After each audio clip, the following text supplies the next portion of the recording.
অনুপ্রেরণামূলক গল্প। কলকাতার ছেলেটির স্বপ্ন। কলকাতার একটি ব্যস্ত এলাকায় একটি ছোট ভাড়া বাড়িতে থাকত ঋত্বিক নামে এক কিশোর। তার বাবা একটি ছোট দোকানে কর্মচারী ছিলেন এবং মা বাড়িতে টিফিন বানিয়ে বিভিন্ন অফিসে পাঠাতেন। পরিবারের আর্থিক অবস্থা খুব ভালো ছিল না, কিন্তু তাদের ভালোবাসা এবং পরিশ্রমের কোনো অভাব ছিল না। ঋত্বিক ছোটবেলা থেকেই প্রযুক্তির প্রতি খুব আগ্রহী ছিল। সে নতুন নতুন মোবাইল অ্যাপ, কম্পিউটার এবং রোবট নিয়ে পড়তে ভালোবাসত।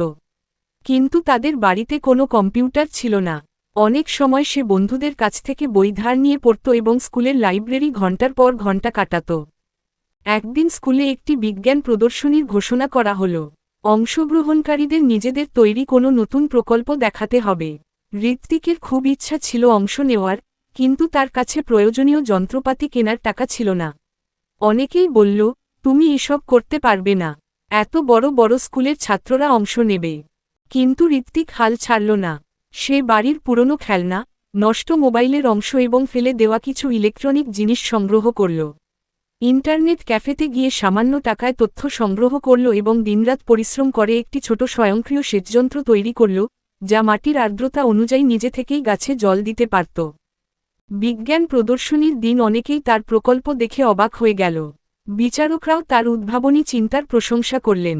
যদিও সে প্রথম স্থান অর্জন করতে পারেনি, কিন্তু একটি বিশেষ পুরস্কার এবং একটি প্রশিক্ষণ কর্মসূচিতে অংশগ্রহণের সুযোগ পেল। সেখান থেকেই তার জীবনের মোড় ঘুরে গেল। নতুন নতুন মানুষের সঙ্গে পরিচয় হল, সে আরও অনেক কিছু শিখতে শুরু করল। কলেজে ওঠার পর সে অনলাইনে ছোট ছোট কাজ করতে শুরু করল এবং নিজের জন্য একটি ল্যাপটপ কিনল। রাত জেগে পড়াশোনা, কাজ এবং নতুন দক্ষতা শেখা, এই তিনটিকেই সে জীবনের অংশ করে নিল। কয়েক বছর পর ঋত্বিক এবং তার কয়েকজন বন্ধু মিলে একটি প্রযুক্তি ভিত্তিক স্টার্টআপ শুরু করল। প্রথম দিকে অনেক সমস্যার সম্মুখীন হতে হয়েছিল। কখনো বিনিয়োগ পাওয়া যায়নি, কখনো প্রকল্প ব্যর্থ হয়েছে, কিন্তু তারা থেমে যায়নি।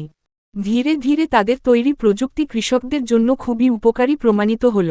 দেশের বিভিন্ন প্রান্ত থেকে মানুষ তাদের কাজের প্রশংসা করতে শুরু করল। একসময় সেই ছোট স্টার্টআপ একটি সফল প্রতিষ্ঠানে পরিণত হল। একদিন একটি বড় অনুষ্ঠানে বক্তৃতা দিতে গিয়ে ঋত্বিক বলল, সফল হওয়ার জন্য সবসময় বড় সুযোগের প্রয়োজন হয় না, প্রয়োজন হয় বড় স্বপ্ন, সৎ পরিশ্রম এবং প্রতিটি ব্যর্থতা থেকে শিক্ষা নেওয়ার সাহস।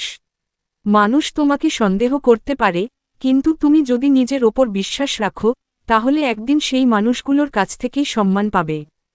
সেদিন দর্শকদের মধ্যে বসে থাকা তার বাবা মায়ের চোখ আনন্দে ভিজে উঠেছিল। তারা জানতেন, তাদের ছেলের সাফল্যের পেছনে ছিল বছরের পর বছর কঠোর পরিশ্রম, ধৈর্য এবং কখনো হার না মানার মানসিকতা।